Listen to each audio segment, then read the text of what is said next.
I think the monk fruit is okay for sugar. It has not been shown to cause a very high increase in your insulin level.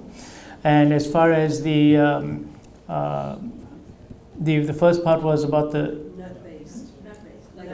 nut-based milk.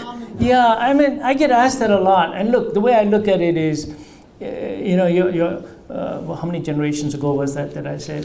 They didn't have a grinder, okay? They didn't have a mixer. They didn't have all those things. I'm sorry. So, yeah, almonds are good for you, but eat them whole. But almond milk is processed. You don't need milk. You don't need milk. You don't need you don't need almond milk either. It's got a lot of omega-6 in it. And you got to make sure it's unsweetened. So it's got a lot of omega-6 in it, and it's processed. If you can do without it, do without it. Because I'm going to say something about all juices and all liquids that you make at home.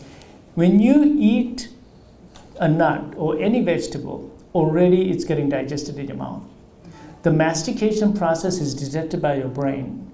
The brain then sends out messages to GIP in your duodenum and the incretins in your intestine saying, hey guys, in 15 minutes it's coming. Get ready.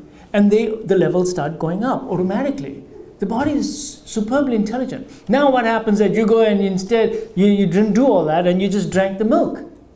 Didn't get a contact with your saliva.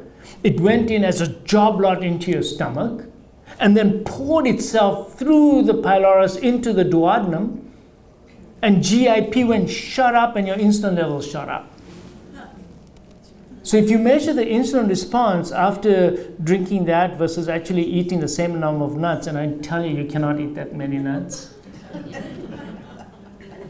the response in your body is different.